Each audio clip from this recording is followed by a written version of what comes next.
Sound check. Yan, isang pagpaalang hapon po sa bawat isa sa atin. Purihin po ang pangalan ng Panginoon na tayo meron pa ring biyaya na makapagsama-sama upang sambahin ng Panginoon. At again, ay napakalaking pribilehyo na meron tayo. Ano ho?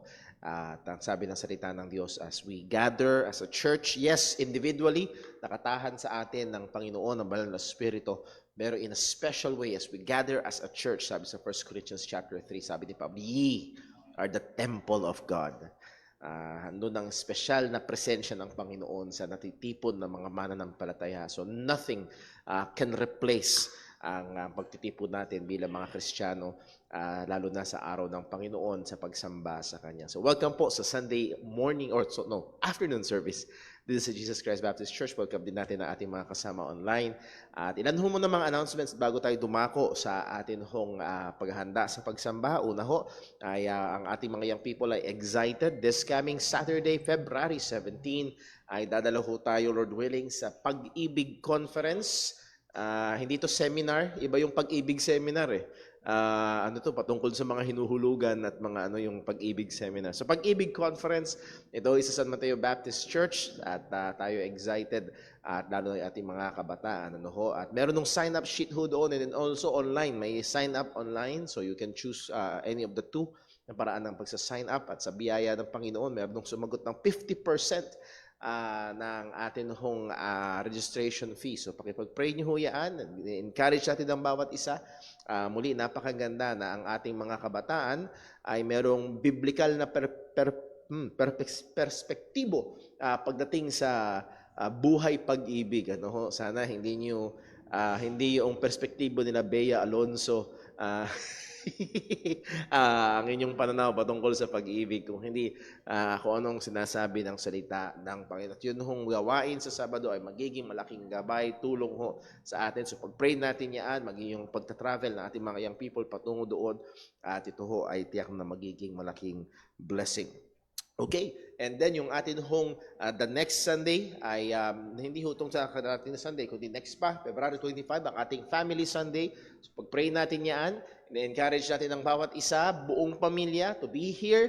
Mag-invite tayo ng ibang pamilya pa, kapitbahay, pinsan, kamag-anak, whatever. Makapakinig sila ng salita ng Panginoon, yun na napakaganda. And then also, we are preparing something na magiging memorabilia. Noong nakaraang taon, malaking picture frame ang binigay natin sa ating mga kapatiran. So we are all still planning kung ano yung namimili tayo sa 2 o 3 bagay, kung alin doon sa mga yun na magiging para ho sa atin hong mga kapatiran. Okay, so yun ho ang ating mga announcements. And by the way, mag-pray natin at suportahan natin ating mga young people na puspusang naghahanda para sa parating na Camp April 8, 9, 10. At ang tema ng camp ho na yan is Biblical Womanhood and Manhood. So, pang pagiging lalaki at pagiging babae, hindi sang-ayon sa kultura, hindi sang-ayon sa Barbie the movie, kung hindi sang-ayon sa salita ho ng Panginoon. Okay.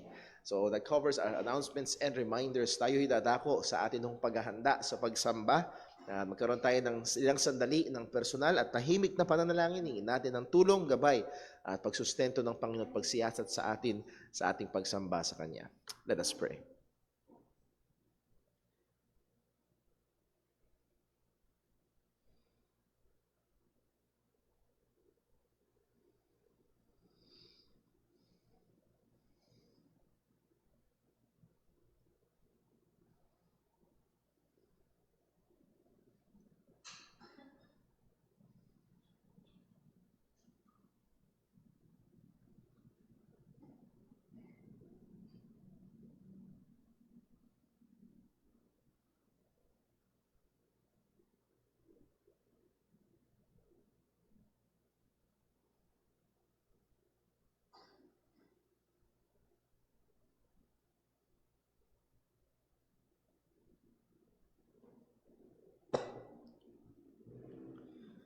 Manalangin po tayo.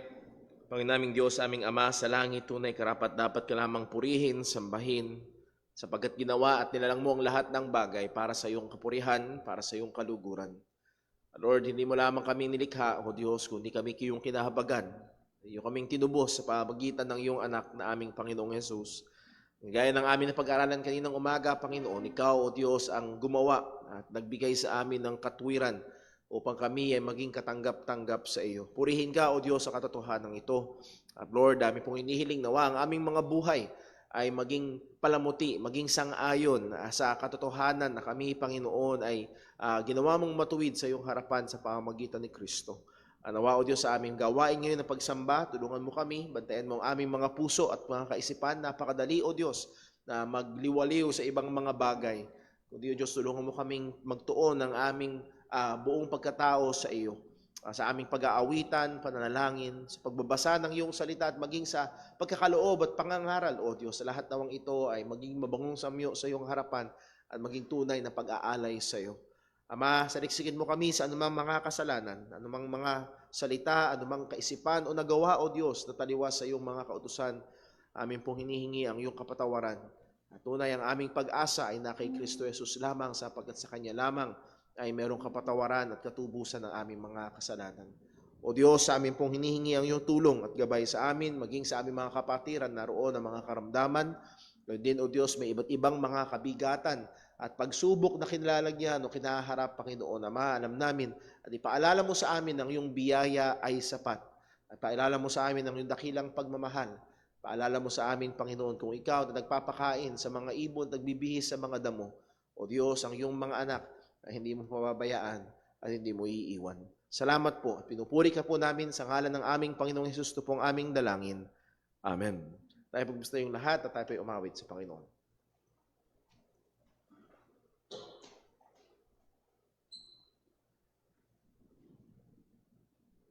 Tayo po'y umawit sa Panginoon. Awitin po natin, In Christ Alone.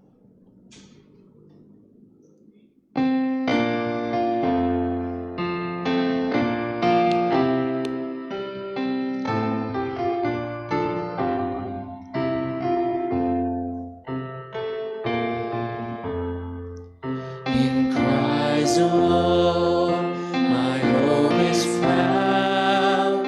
He is my light, my strength, my song. This cornerstone, this solid ground, firm through the fiercest drought and storm. What heights of love, what depths of peace, when fears are still, when striving cease. My comforter, my all in all, here in the love of Christ I stand. In Christ alone, who took on flesh, fullness of God in helpless babe, His gift of love and righteousness, scorned by the ones He came to save, till on the cross as Jesus died, the wrath of God was satisfied. For every sin on Him was laid, here in the death of Christ I live. There in the ground His body lay, light of the world, my darkness lay.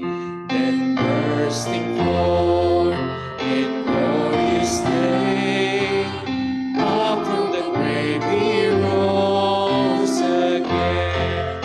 And as He stands in victory, since curse has lost its grip on me, for I am His and He is mine, bought with the precious blood of Christ. No guilt in life, no fear in death. This is the power of Christ in me.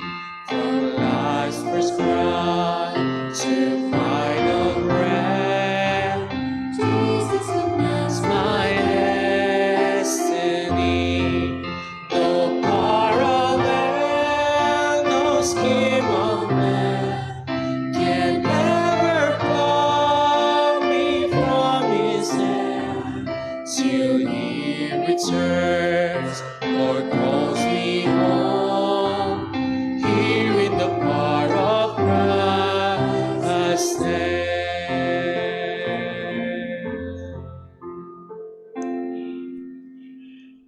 Tayo po ay manatili nga tayo para po sa ating pagkakaloob.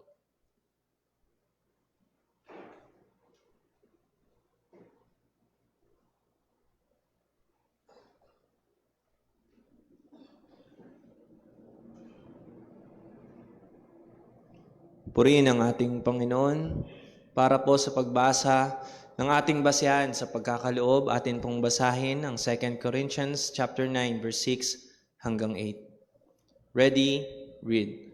But this I say, he which soweth sparingly shall reap also sparingly, and he which soweth bountifully shall reap also bountifully.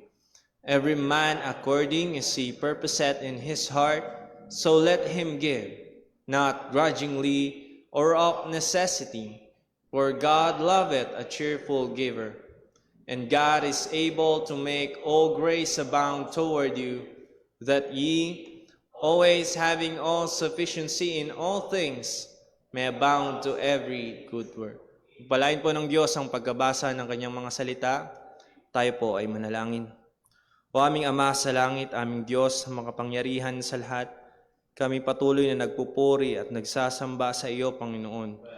Maraming salamat, O Diyos, sa kaligtasan na iginawad mo sa aming mga makasalanan, Panginoon. Na kung hindi dahil sa aming Panginoong Hesus, kami, O Diyos, ay mapupugnaw magpakailanman at walang hanggan, Panginoon. Maraming salamat sa katotohanan ng Ebanghelyo. At marami ring salamat, O Diyos, sa mga pagpapala mong pisikal sa amin, Panginoon. Maraming salamat sa pag-iingat mo ng aming mga kalusugan, Panginoon, sa buong linggo. At ngayon, O Diyos, kami dadako sa pag-aalay sa iyo, Panginoon, bilang pasasalamat at pagsamba sa iyo sa mga ginagawa mo sa amin sa pang-araw-araw naming buhay.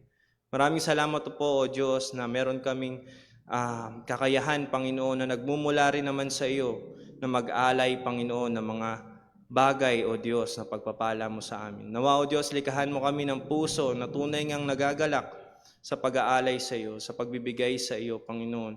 Ilayo mo kami sa karamutan, Panginoon. Nawa, O Diyos, ang mga malilikom, Panginoon, ay magamit, nawa, O Diyos, sa pagpapalawak pa ng Ebanghelyo sa dakong ito, Panginoon. Sa pagpapalago, O Diyos, ng pananampalataya ng iyong mga anak, Panginoon. Tigit sa lahat, O Diyos, ay ikaliligtas pa nang wala pa sa pananampalataya, Panginoon.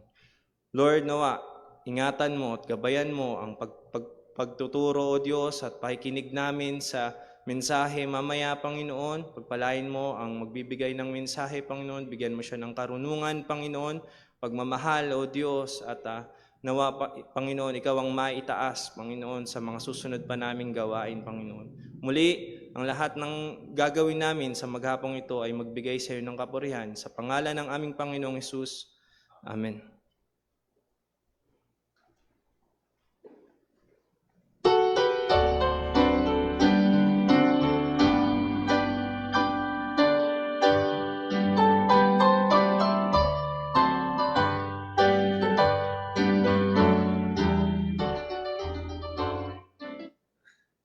Tayo po ulit tumawid sa Panginoon. Awitin po natin, iniligtas ng pag-ibig.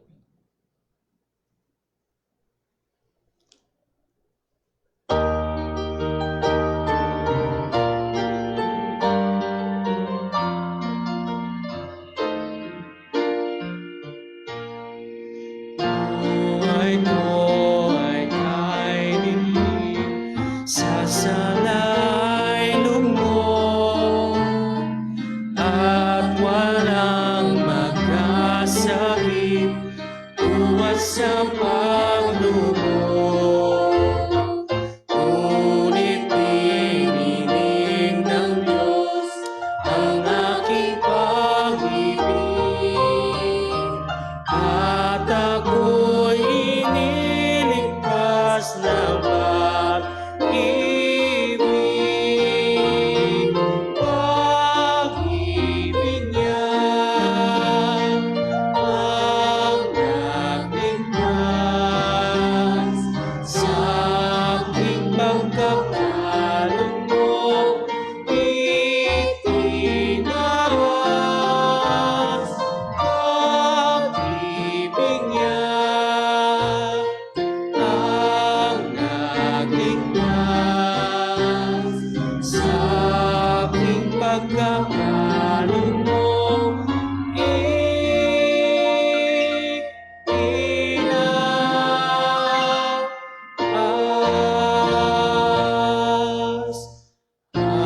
lahat sa buhay ko, aking ihahandog sa amang mapagmahal sa aking ubos. Pupurihin ko siya ng may pagmamahal, paglilingkuran ng may kapatawaran, pag-ibig niya ang nagligtas sa aking pagkakalugmok. Itigas pag-ibig niya ang nagligtas sa aking pagkakalugmok.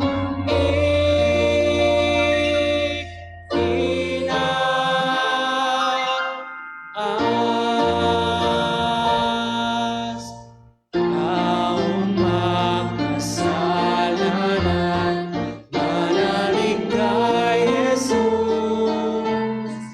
Hahamuin ka niya sa pagkakalugmok. Buhay mong binabagyo, papayapain niya. Lapit na at kay Jesus, pasangkot ka. Pag-ibig niya ang nagligtas sa aking pagkakalugmok. Itinaas pag-ibig niya ang nagligtas sa aking pagkakalugmok.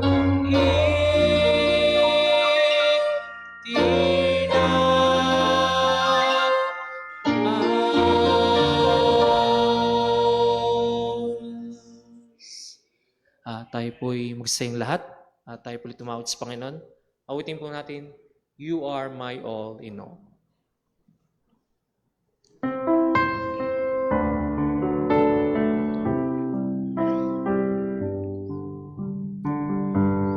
You are my strength when I am weak. You are the treasure that I seek. You are my all in all. Singing you as a precious jewel, Lord, to give up I'd be a fool. You are my all in all. Jesus, Lamb of God, worthy is your name. Jesus, Lamb of God, worthy is your name. Singing my cross, my sin, my shame, rising again, I praise your name. You are my all in all. When I fall down, you lift me up. When I am dry, you fill my cup. You are my all in all. Jesus,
tuloy po tayo nakatayo para po sa pagbasa po sa salita ng Diyos.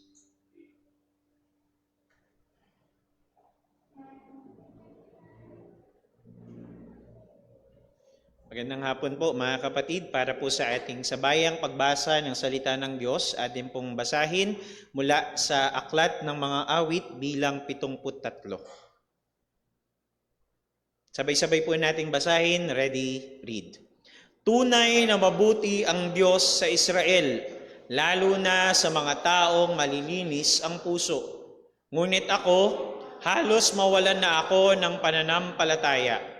Nainggit ako nang makita ko na ang mayayabang at masasama ay umuunlad. Malusog ang kanilang mga katawan at hindi sila nahihirapan. Hindi sila naghihirap at nababagabag na tulad ng iba. Kaya ipinapakita nila ang kanilang kayabangan at kalupitan. Ang kanilang puso ay puno ng kasamaan at ang laging iniisip ay paggawa ng masama. Kinukutya nila at pinagsasabihan ng masama ang iba, mayayabang sila at nagbabantang manakit. Nagsasalita sila ng masama laban sa Diyos at sa mga tao.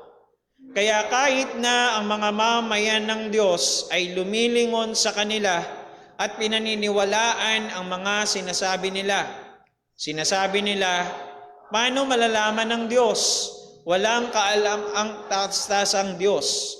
Ganito ang buhay ng masasama. Wala nang problema, yumayaman pa. Bakit ganoon? Wala bang kabuluhan ang malinis kong pamumuhay at paglayo sa kasalanan? Nagdurusa ako buong araw. Bawat umaga ako'y inyong pinarurusahan. Kung sasabihin ko rin ang sinabi nila, para na rin akong nagtraidor sa inyong mga mamamayan. Kaya sinikap kong unawain ang mga bagay na ito, ngunit napakahirap. Pero nang pumunta ako sa inyong templo, doon ko naunawaan ang kahihinatnan ng masama.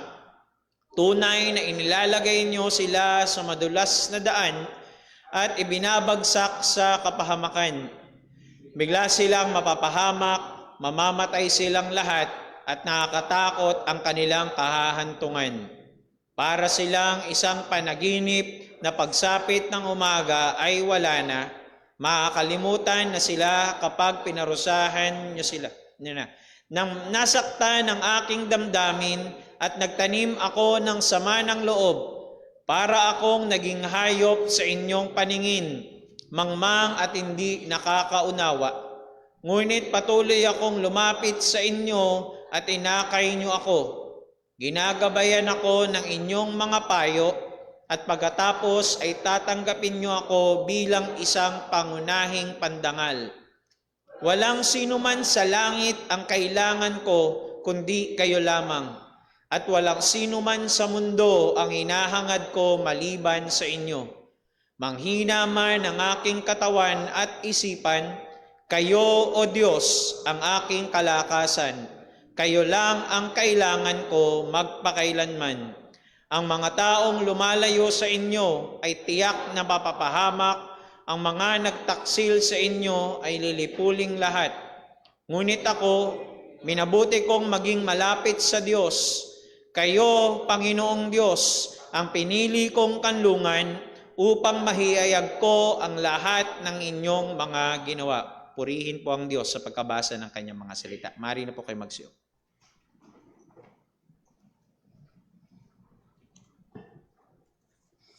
Tayo po'y dumako sa ating pag-aaral ng salita ng Panginoon. Minsan ho ako'y nakikinig ng isang komedyante, isang malinis na komedyante, at ang nabanggit niya ay gusto niya sanang ang kanyang anak ay ipailalim sa isang programa. Ang tawag ay exchange student program. Nang ibig sabihin ay yung kanyang anak ay mag-aaral sa ibang bansa at yun namang isang bata doon sa ibang bansa ay pupunta sa Amerika at mag-aaral sa Amerika.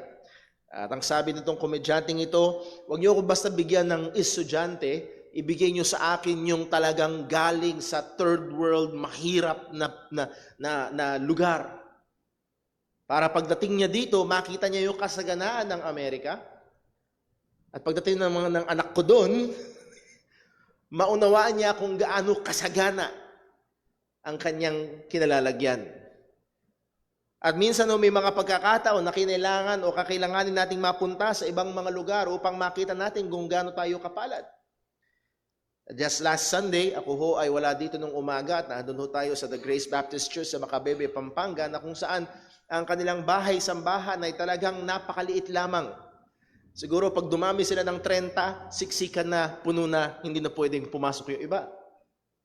At kung gaano kalaki yung ating telebisyon dito, meron silang napakaliit na telebisyon at doon inusunubukang aninagin yung talata ng salita ng Panginoon. And again, hindi natin minamaliit at nagpupuri tayo sa Diyos sa katapatan at sa patuloy na pagkilos ng Diyos sa gawain doon. Kanina lamang nakita ko ang kanilang mga larawan na merong sumunod sa tubig ng bautismo, isang young people. Purihin ang Diyos. Nevertheless, pagdating natin dito, mas na-appreciate ko yung luwang, yung ayos, yung ganda ng ating bahay-sambahan, yung availability na meron tayo pagdating sa mga teknolohiya. So may mga pagkakataon na pag nakita natin yung iba, napuntahan natin yung iba, pag nakita natin at nagkaroon tayo ng pagtanaw doon sa mga bagay na pwede tayong magkaroon ng ibang perspektibo. At mas ma-appreciate natin kung ano ang ating kinalalagyan o kung ano ang meron tayo. Now, kaya ko sinabi huyaan sapagkat sa ating pagbalik sa pag-aaral dito sa Psalm 73, merong isang mananampalataya. At sa biyaya at kahabagan ng Panginoon, siya ay pumasok sa templo at paglabas niya sa templo, pagkatapos doon ay nagkaroon na siya ng ibang perspektibo. Naunawaan niya na talaga kung ano ang katotohanan. Pero bago yun, kagaya na pag-aralan natin 2 Sundays ago, itong si Asaph ay muntik-muntikanan na. At sa Tagalog version na ating binasa, muntik na siyang mawala sa pananampalataya. At muli, hindi siya isang simpleng mananampalataya. Si Asaph ay isang figure pagdating sa worship sa templo. Si Asaph ay isang composer ng ilan pa, mga more or less 13 mga psalms na nasa Book of Psalms. So kahit na ang isang tao na quote-unquote malagong mananampalataya, pwedeng mahulog sa kalagayan na mainggit sa mga hindi mananampalataya. At nahandun yung danger at hiwalay sa biyaya ng Diyos, hiwalay sa nag-iingat na biyaya ng Panginoon, sigurado ay lalagpak ang isang Kristiyano, maging tayo. At nawa, sa katotohanan ito, tayo ay mga tuto. That there is a sure danger, even for the best of believers, to fall into sin when we try to look at things apart from the light of God. Merong tiyak na panganib kahit sa pinakamagaling at pinaka-the best na mananampalataya na mahulog sa kasalanan kapag tinignan natin ang mga bagay-bagay at tumingin tayo sa ating paligid, hiwalay sa liwanag ng Diyos. Tayo ho muna ay manalangin. Panginaming Diyos, aming Ama sa langit, muli, hiwalay sa iyo, mananatiling dilim ang aming paningin. At tunay, Panginoon, ang bawat isa sa amin ay araw-araw humaharap sa mga bagay sa mundong ito. At Lord, hindi minsan, kundi madalas kami ay binobomba ng sanlibutan ito ng mga kaisipan na taliwas sa iyong katotohanan. Napakahusay, O Diyos, napakaraming tukso ng sanlibutan ito upang ang aming mga paningin ay itutok namin sa mga bagay sa ibaba at makalimutan namin ang mga bagay sa itaas. O Panginoon, tulungan mo kami, gamitin mo ngayon ang awit na ito, gamitin mo, Panginoon, ang mananampalatayang ito na si Asaph, na maging hamon sa amin, maging katotohanan sa amin, O Diyos, na i-apply sa aming mga buhay upang maingatan kami, upang mapaalalahanan kami, upang lalo kaming lumago sa pananampalataya. Panginoon, walang ibang maitaas kundi Ikaw lamang, at aming itong hinihiling sa ngalan ng aming Panginoong Hesukristo. Amen. Well, as I have said, nabanggitan natin ng ilang ulit, ang author ng awit na ating binasa, Psalm 73, ay si Asaph, and this is the first psalm ng Book 3. Ang mga Hudyo, nung time na yun sa templo, ay merong 4 na songbooks. At pag sinabing books, huwag nyo sanang tingnan na parang books na na normal na libro, it's a scroll at yun yung laman. Doon nakasulat yung mga awitin at meron silang 4 na songbooks, and this is book number 3, the first song, ang Psalm 73. Ang may akda nito ay walang iba kung hindi si Asaph. At nakita natin na nakaraan na si Asaph, as I've said, is a figure when it comes to the worship of God's people, when it comes to actually to the music industry ng pagsamba sa Panginoon. If you remember sa Nehemiah chapter 12, verse 46, dito inilagay ang pangalan ni Asaph kasama ng pangalan ni David. Ang sabi dito, or in the days of David and Asaph of old, there were chief of the singers and songs of praise and thanksgiving unto God. So muli, itong si Asaph is there. Kumbaga, para bang halimbawa sa basketball, pag naitabi yung pangalan mo sa pangalan ni Stephen Curry, kakaiba ka. Okay? Ngayong panahon na ito, mayroong isang babae na itatabi sa pangalan ni Stephen Curry, si Sabrina, nakalimutan ko ang apelyido niya, na almost naka-perfect sa 3-point shootout. Naka-37 yata, ako daw nagkakamali. Out of 40, 3 lang yung mintis niya. Mas mataas pa sa score ni Stephen Curry nung siya ang nanalo. So, again, nung Stephen Curry and then Sabrina, pag nailagay dun yung pangalan, ay wow, kakaiba. So, narito David and Asaph. So, muli, as I've been saying, hindi maliit na figure ang taong ito pagdating sa pagsamba. Asaph is a well-known man, a man in the temple, a godly person, a leader in the music ministry sa templo, at may malaking parte sa pagsamba sa Panginoon. Hindi siya katulad ng sinasabi na just another regular believer, or sa panahon natin ngayon, regular member. At muli, sabi nga ng isang mangangaral, the best of men are men at best. Hindi sila immune. Hindi Superman. Ang mga tao sa ministeryo, walang mananampalataya na walang kahinaan, walang mananampalataya na immune sa anumang mga kasalanan. At narito ang patotoo ng isang mananampalatayang si Asaph. Balikan natin, una nakita natin last 2 Sundays ago, the summary of Asaph's struggle. Ano ba yung struggle niya? At sinamarize niya ito sa verses 1 to 3. Ang sabi, truly God is good to Israel, even to such as are of a clean heart. But as of me, again, sabi niya, clean heart, but ako. Muli, sa pag-aaral natin ng Biblia, when you counter that word but, it's a change of direction. So mula sa clean heart, ngunit ang sabi ni Asaph, ngunit ako, handun yung kanyang honesty, inaamin niya, may nagkaroon ako ng problema, bumagsak ako. But as of me, my feet were almost gone. My steps had well-nigh slipped. Konting-konti na lang. At naging honest siya, ano ang naging issue? For I was envious at the foolish when I saw the prosperity. If you remember the word prosperity, shalom, the peace of the wicked. At dito, hindi tinago ni Asaph ano ang kanyang naging problema? Ano, saan siya nagkaroon ng alin nagdulot ng pagkayanig ng kanyang pananampalataya? Now, this prosperity of the wicked may pertain to the physical or material things or relational things or situations na mga hindi mananampalataya. It pertains to the perceived good situations. Sa tingin niya ay napakaganda. And then sa mga susunod na verses, dinelineate ni Asaph kung ano yung tingin niya. Ano yung, nung tinignan niya yung mga masasamang mga tao, nung tinignan niya yung mga hindi mananampalataya, nung tinignan niya yung mga hindi sumasamba sa Panginoon, ano ang nakita niya? Ang sabi sa verse number 4, for there are no bands in their death, but their strength is firm. Sila'y malusog, sila'y malakas. Verse 5, they are not troubled as other men, neither are they plagued like any other men. Ang translation nga doon sa isang version, they are immune to trouble, common to men. They do not suffer as other men do. Hindi sila naghihirap kagaya ng iba. Ang ganda-ganda ng kalagayan itong mga taong ito, itong mga hindi mananampalataya, itong masasama na taong ito. Verse 6, therefore pride compasseth them about as a chain. Violence covereth them as a garment. Kaya ito ay nagdudulot sa kanila na upang lalong mag-practice ng kanilang kasamaan. Nagiging silang mayabang. At yung violence, parang damit lang na sinusuot nila araw-araw. Wala silang tigil sa paggawa ng masama.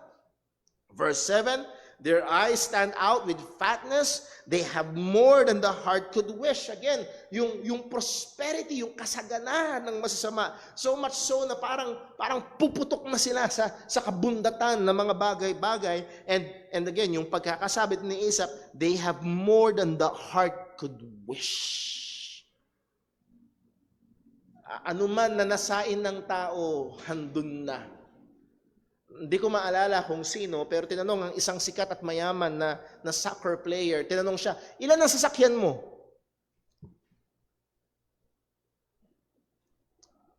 Hindi niya na alam kung ilan na yung sasakyan niya.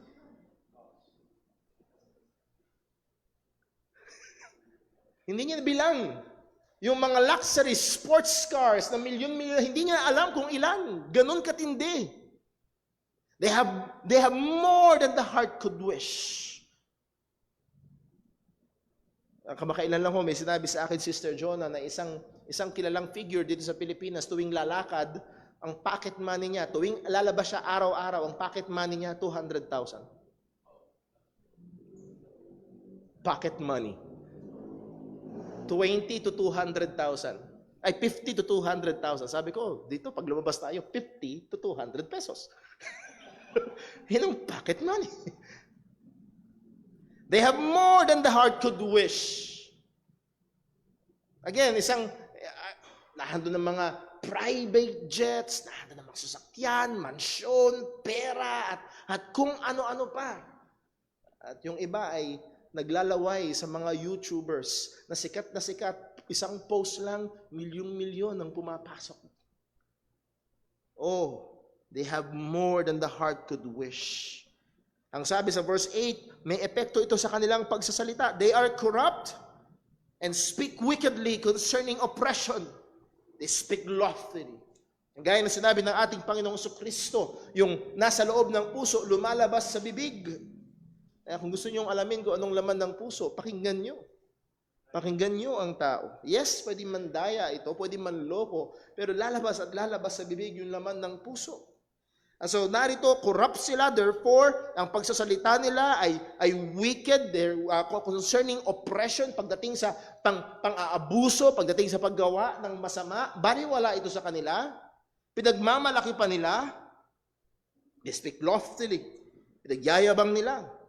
Pagdating sa verse number 9, they set their mouth against the heavens, and their tongue walketh through the earth. Again, they do not just speak bad things, they blaspheme God.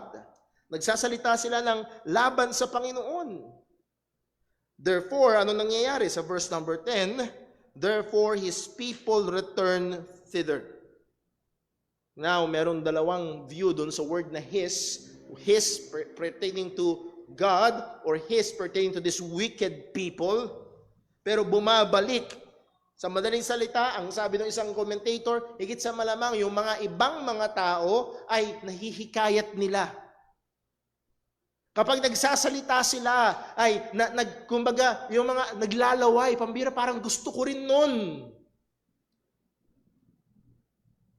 And waters of full cup and wrung out of them. Ano nangyayari ito? Mga taong sumasama sa kanila ay inaabuso nila at pinipiga nila na parang sponge hanggang sa wala ng tubig. Verse number 11, and they say, how that God know? And is there knowledge in the Most High? Truly blasphemous. Kanilang kine-question, hindi alam ng Diyos, hindi nakikita ng Diyos. Napakaliit ng kanilang pananaw sa Panginoon. Ang sabi ni Asaph, verse 12, behold, these are the ungodly who prosper in the world. They increase in riches.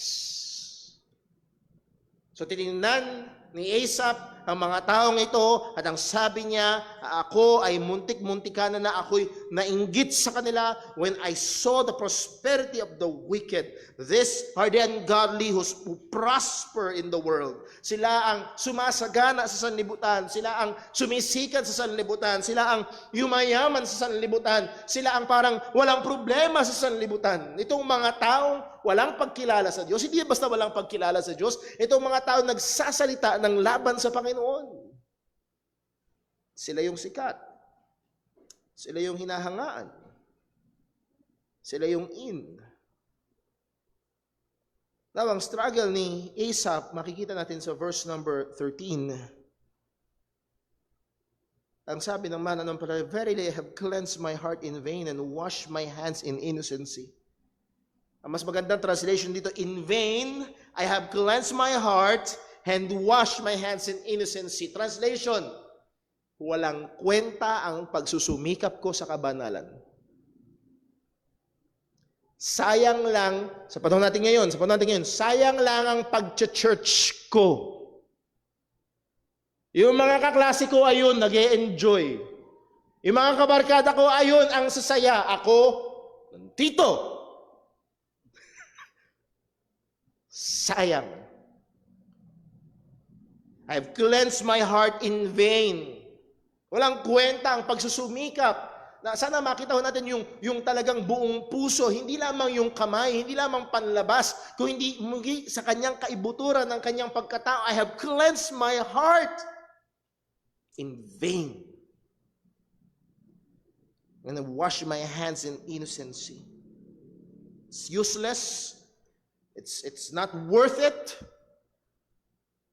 Pagdating sa verse 14, for all the day long I have been plagued and chastened every morning. In contrast dun sa masasama na malusog, na parang walang problema, immune sa troubles ng buhay na ito, ako, ang dami kong problema. Hindi sinabi ni Asaph kung anong problema niya. Pero again, bilang mga Kristiyano, hindi tayo immune. Nung tayo ay naging Kristiyano, nung tayo yung mga naging mananampalataya, naging mga anak ng Diyos, hindi tayo suddenly immune na sa cancer o immune na sa karamdaman o immune na sa hirap ng buhay. Nung naging Kristiyano ka, hindi suddenly, kitching, may 10 million ka sa bangko. Ang sabi niya, for all the day long I have been plagued and chastened every morning. Please take note of the consistency, all the day long. Walang patid. And chastened every morning. Araw-araw. It may be, Asaph is pertaining not just to the physical and material struggles of life, but even the spiritual struggles of life.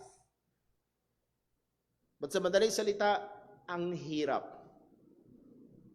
At listen, kung sa pantaong pananaw lang, mahirap talagang maging Kristiyano.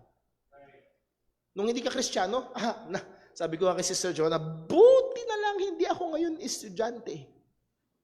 Bakit? ChatGPT. Ay, maniwala ko kayo. Buti na lang. Sabi ng salita ng Panginoon dito, sabi ni Asaph, if I say I will speak thus, behold, I should offend against the generation of thy children. Again, nandito yung struggle ni Asaph. Kapag sinabi ko to, ibig sabihin, sabi ng isang komentary, ito ay conversation ni Asaph sa kanyang sarili.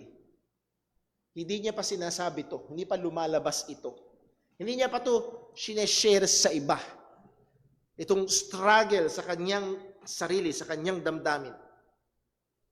Pero ang sabi ni Asaph, if I say, and will speak thus, behold, I should offend against the generation of the children. Alam niya, at maaaring meron dito sa inyong mga young people, sa karamihan ng mga young people narito, baka nag-i-struggle kayo sa ganitong kalagayan. At alam nyo, kapag sinabi ko to, at kapag narinig ako ng mama at papa ko, yare. Parang pagtatraidor, parang pagtataksil. And then pagdating sa verse number 16, sabi niya, when I thought to know this, it was too painful for me. Sa ESV, I believe, ang translation, when I tried to make sense of this, it was troubling to me. Hindi ko maipaliwanag. Hindi ko ma-explain, hindi ko kaya.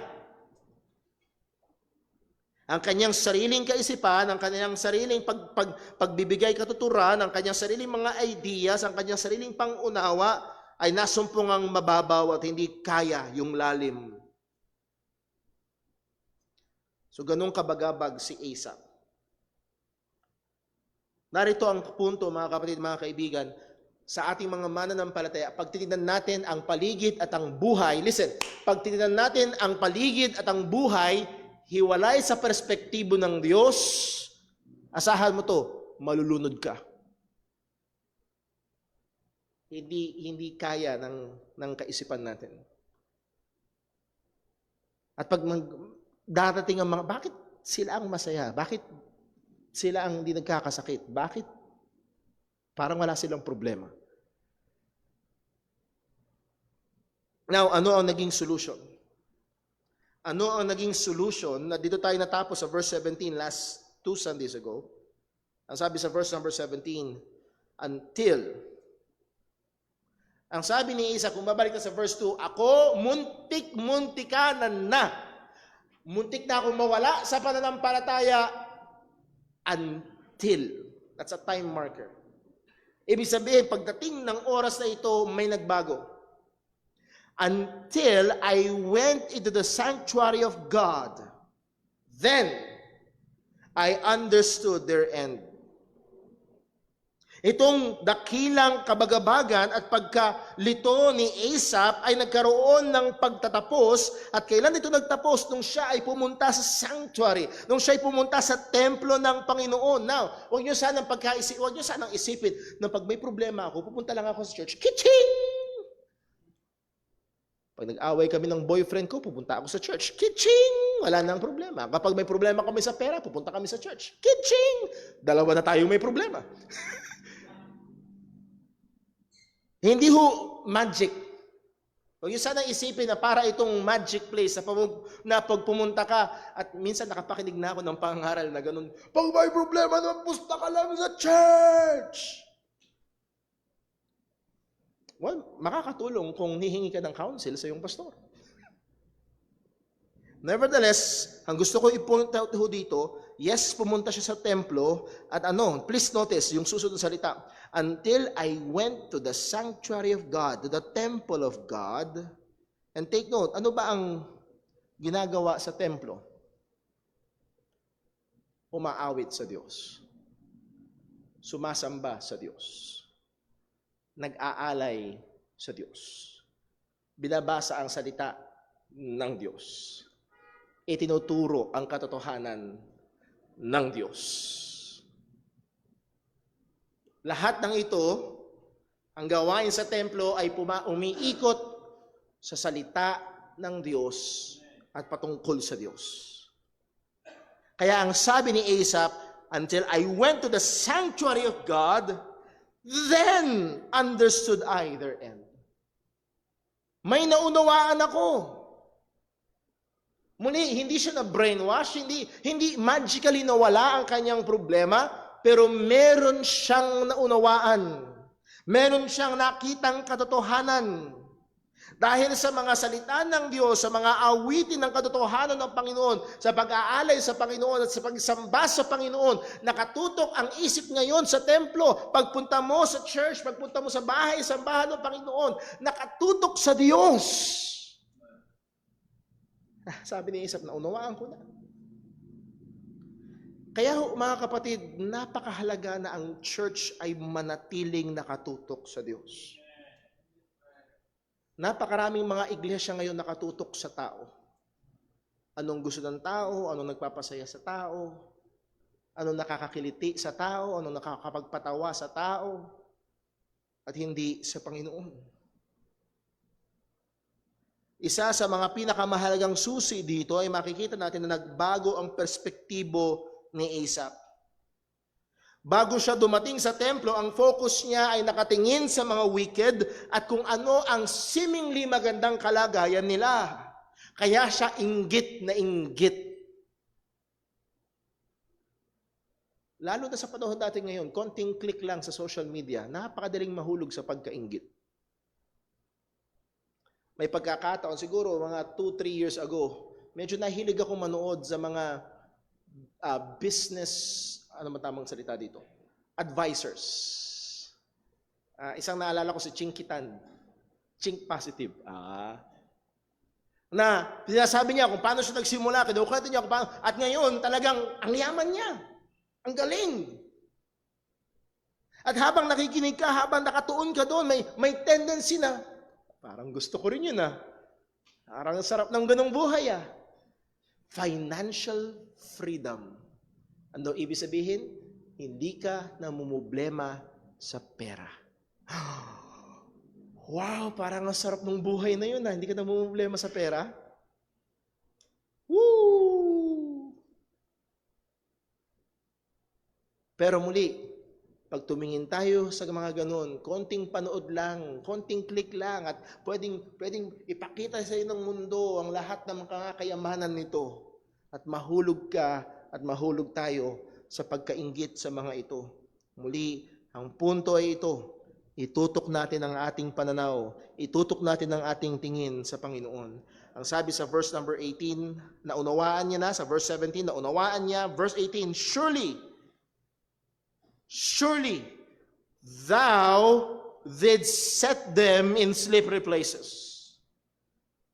At a very drastic change ng language ni Asaph. Nung una, it's the wicked, it's the wicked, it's the wicked. Nung siya napunta sa templo at nakapakinig ng mga patungkol sa Diyos at naitutok niya ang kaisang kaisipan at puso sa Panginoon. Now, ang sabi ni Asaph, thou. It's God. Surely thou did set them in slippery places. Nung una, akala ni Isaac, wala silang problema, immune sila sa troubles. Ngayon, nakita ko na ang kanilang kalagayan ay madulas. Minsan may pinasang video sa akin, si Sister Jonah, kung nagkakaming tanda, may mga naglalaro. At yung laro nila ay habulan. Pero ito ang kakatawanan. Naghahabulan sila sa isang maliit na lugar na basa at may sabon. At ayaw mo maglakad sa madulas. Dahil simpleng maling apak lang and you're down. Naalala ko tuloy, first day ko sa Bible school, sa ABBC. First day, as in first day. Naglalakad ako, papasok na sa Bible school, umulan, kakatapos lang ng ulan, may lalakaran doon konting may tiles. Yung parang tindahan na giniba, maldulas yung tiles. First day akong papasok. Aray ko. Unang tingin mo, may nakakita ba? Ayaw mo sa madulas. At ang sabi ni Asaph, ang mga wicked ay nasa madulas na kalagayan. Anong ibig sabihin? Kahit anong oras, pwede silang bumagsak. No, they are not immune. No, they are not that strong. Dahil ang Diyos ang naglagay sa kanila, thou castest them down into destruction. Ikaw, O Diyos, ang naglalagay sa kanila sa pagkawasak. Naunawaan ni Asaph na itong Diyos na minamaliit na mga wicked ay ang soberanong Diyos na hahatol sa mga ito. Ang sabi sa Psalm 50 verse 21, muli, ang change ng focus ngayon, nakatutok na si Asaph sa Diyos. At dahil nakatingin sa Diyos, naunawaan niya kung ano talaga ang kalagayan nitong mga masasama at hindi mananampalataya. At ang sabi sa Psalm 50 verse 21, these things hast thou done. This is God speaking. At ang sabi ng Diyos, ang mga to ay ginawa mo. Ikaw ay hindi sumunod, ikaw ay nagkasala. At ang sabi ng Panginoon, and I kept silence. Thou thoughtest that I was altogether such a one as thyself. At minsan, may tendency tayong mahulog sa ganung kaisipan. Alam mong may ginawa kang masama. Alam mong may ginawa kang kasalanan. At hindi ka magugulat pag kumidlat at tinamaan ka. Dahil alam mo may ginawa kang masama. Pero guess what? Hindi kumikidlat. Tahimik ka. Parang walang nangyari At ang sabi ng Panginoon, at akala mo, kagaya mo lang ako. Bakit? Hindi lahat ng masama nakikita natin. Tama? Madaling magtago sa atin. Pero minsan tingin natin ng Diyos ay ganun. Anong sabi ng Panginoon? But I will reprove thee and set them in order before thine eyes. Maghintay ka. Itatama kita, iaayos ko yan. Ibig sabihin, hindi palalagpasin ng Diyos ang kasalanan. Verse 22, now consider this, ye that forget God, lest I tear you in pieces and there be none to deliver. Akala mo wala akong gagawin? Pagpipira-pirasuhin kita. At walang makapagliligtas sa'yo. At tunay, ang sinabi ng ating Panginoong Jesucristo sa Luke 13 verse 3, ang sabi niya, I tell you, nay or no, but except ye repent, ye shall all likewise perish. Ang tanging solusyon sa kasalanan ay magsisi. Magsisi at tumingin kay Kristo. At kahit mananampalataya na tayo, yun pa rin, magsisi at tumingin kay Kristo. Minsan may kausap ako, ang solusyon sa kasalanan ay hindi bumawi. At minsan may kaisipan tayong ganun. Babawi na lang ako. No, ang solusyon sa kasalanan ay magsisi at gawin natin ang tama. I think sa verse 19, Psalm 73, ang sabi ni Asaph, how are they brought into desolation as in a moment? They are utterly consumed with terrors. Muli, Asaph was just describing them na immune, walang problema, walang nangyayaring masama sa kanila. Ngayon nakikita niya, how are they brought into desolation? Ibig sabihin talagang wasak, walang anuman na natira. In a moment, they are utterly consumed with terrors. Ang pinapakita rito, in a moment, daglian. Pagdating sa verse 20, magandang kasama to ng verse 20. Magandang kasama ng verse 19, as a dream when one awaketh. Subukan niyo yan na naginip kayo na napakaganda. As in, napakaganda ng panaginip. As in, napakasarap ng panaginip. As in, para kang tumama ng 1 billion sa loto sa panaginip mo. Woo! Tapos nag-alarm yung alarm clock. Yan na. In a moment, wala na. Yung 3-4 na bilyonaryo na sakay-sakay ng submarino, puro bilyonaryo yung mga yon. In a moment. Wala na. Wala na. Napakadali. Mabilisan. Parang panaginip, then nagising, wala na. Ganun ang kanilang kalagayan. Ganun kabulay. Parang nakakita ka na yun, nakahilig na pader, para kahit anong oras babagsak to Yun ang kalagayan ng mga masama. Tuloy natin ang basa sa verse number 20. Ang sabi niya, as a dream when one awaketh, so, O Lord, when thou awakest, thou shalt despise their image.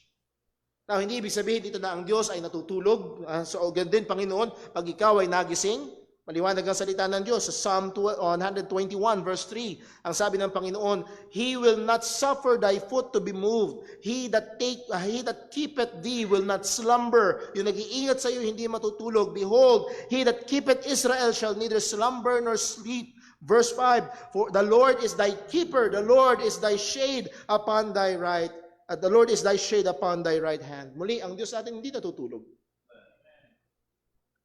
Ano ibig sabihin dito ni Asaph sa Panginoon? O Lord, when thou awakest. Sa ibang translation, O Lord, when thou rise up. At ang idea nito, kapag tumayo, it is a course of activity. Nakaupo, walang ginagawa. Pag tumayo, meron ng gagawin. Walang iniwan yan sa mga estudyante nag-e-exam, nakaupo yung watcher at yung striktong watcher, at kilalang kilala sa pagiging terror na watcher, habang nakaupo siya, nag-e-exam kayo. Tapos bigla siyang tumayo. Mukhang may nahuli. At yun yung pinupunto din ni Asaph, "O Lord, when thou awakest, thou shalt despise their image." Muli, ang lengguwahe ng mga wicked, they were despising God. Hindi kita ng Diyos, hindi alam ng Diyos, maliit ang Diyos. Pero narito ang katotohanan, it is God that despises them. Pagdating sa verse 17, muli, kung babalik sa verse 17, kailan nangyari lahat ng ito? Paano nagbago yung perspektibo ni Asaph? "When I went into the sanctuary of God, then I understood their end." Ano yung end nila? They will be judged by God. Naunawaan ni Asaph na ang salita ng Diyos, ang mga pangako ng Diyos ay totoo, ang hustisya ng Diyos ay totoo, ang katuwiran ng Diyos ay magtatagumpay. Walang makakalusot sa hatol ng Panginoon. Hindi na nakatutok yung kanyang mga mata sa mga masama. Nakatingin na ang kanyang mata sa Panginoon. Pumunta tayo sa verse number 21. Ano nangyari? Anong naging epekto nito kay Asaph? "Thus my heart was grieved, and I was pricked in my conscience.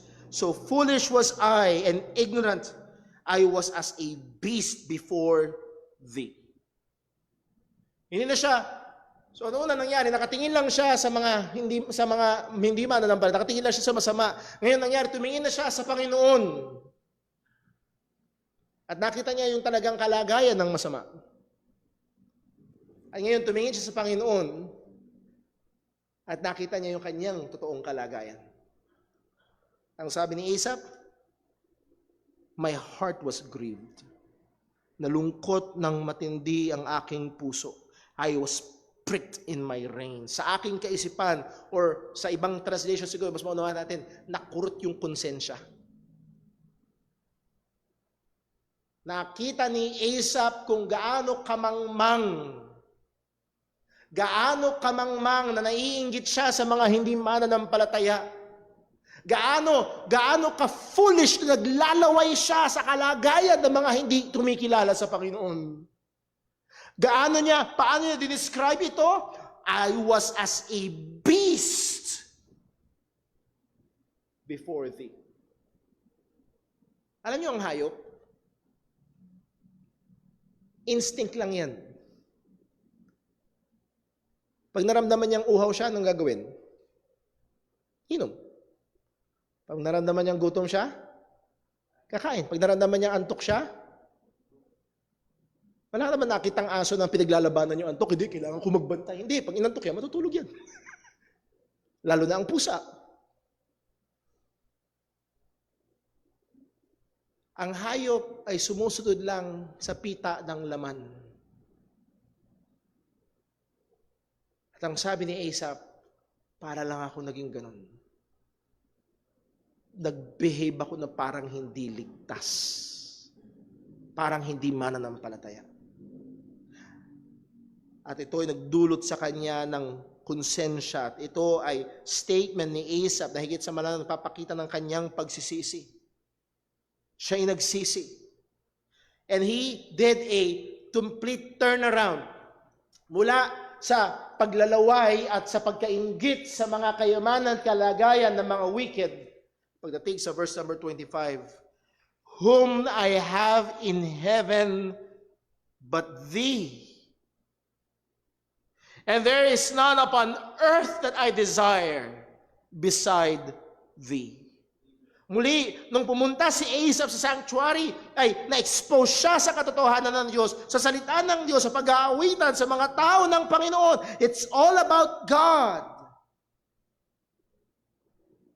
At sabi niya, "Whom I have in heaven but thee." Muli, Pagdating sa langit, hindi tayo, wag niyo sanang isipin pagdating sa langit, wow, gintong lantay, ilang tayong karat ito. No!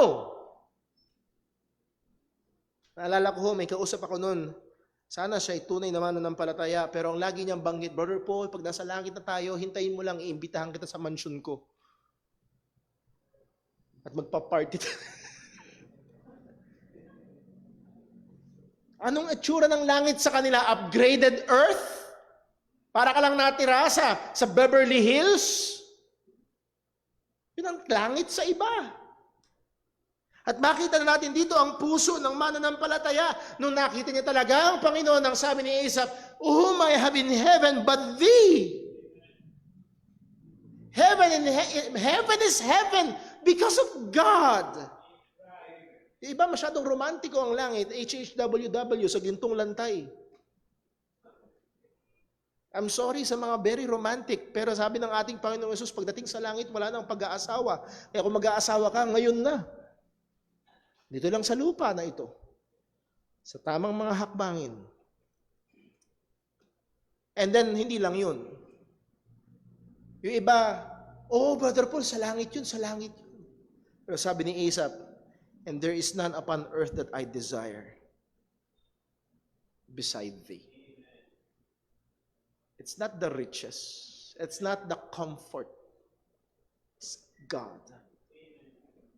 Ang nasa ako, ang gusto ko ay ang Panginoon.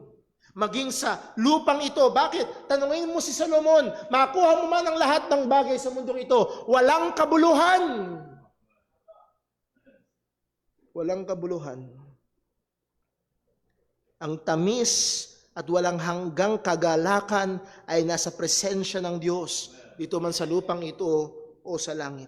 Therefore, ang sabi ni Asaph, dito tayo matatapos, my flesh and my heart faileth, but God is the strength of my heart and my portion forever. At gusto ko lang i-highlight yung sinabi ni Asaph, God is the strength of my heart.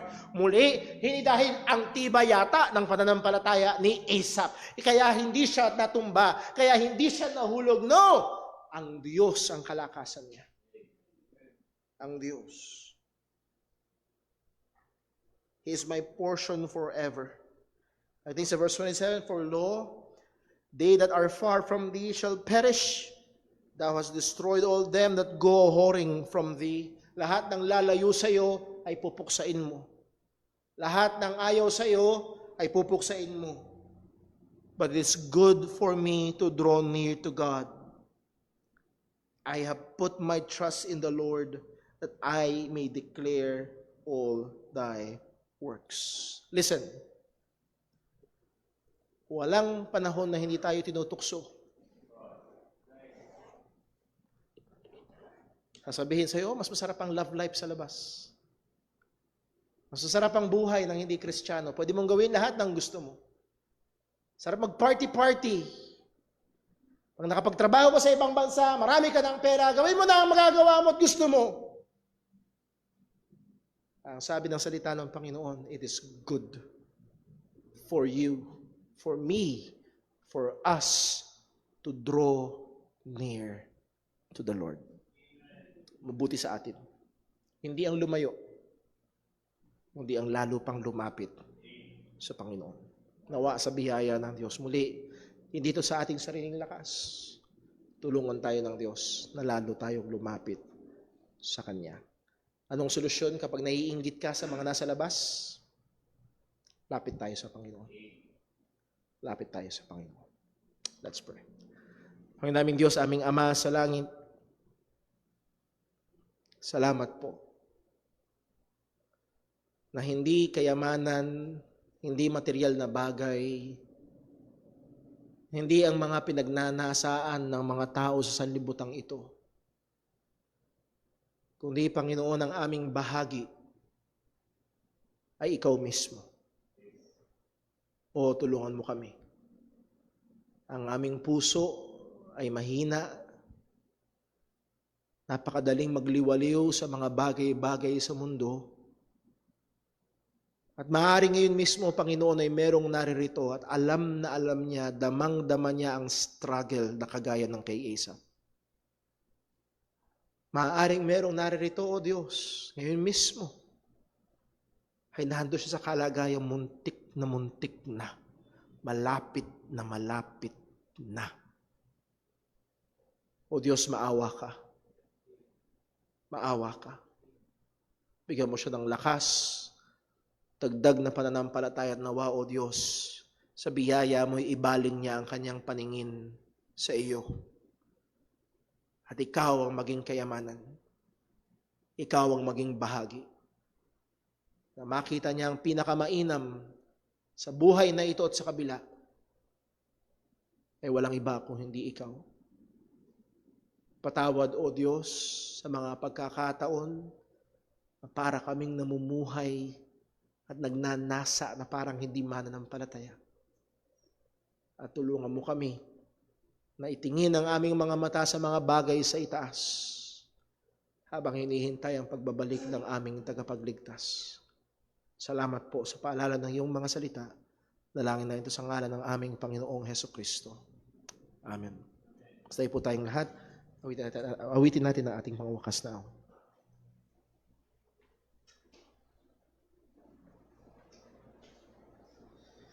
Tayo po yung mawit. Awitin po natin As the Deer.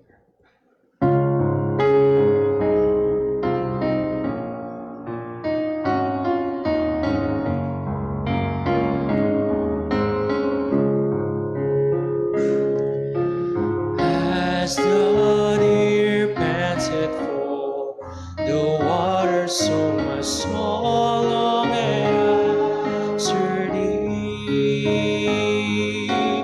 You alone are my heart's desire, and I long to worship thee. You alone are my strength, my shield. To you alone may my spirit yield.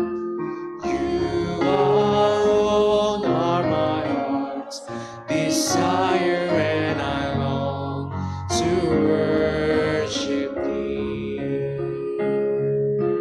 I want you more than gold or silver, only you, Lord, can satisfy.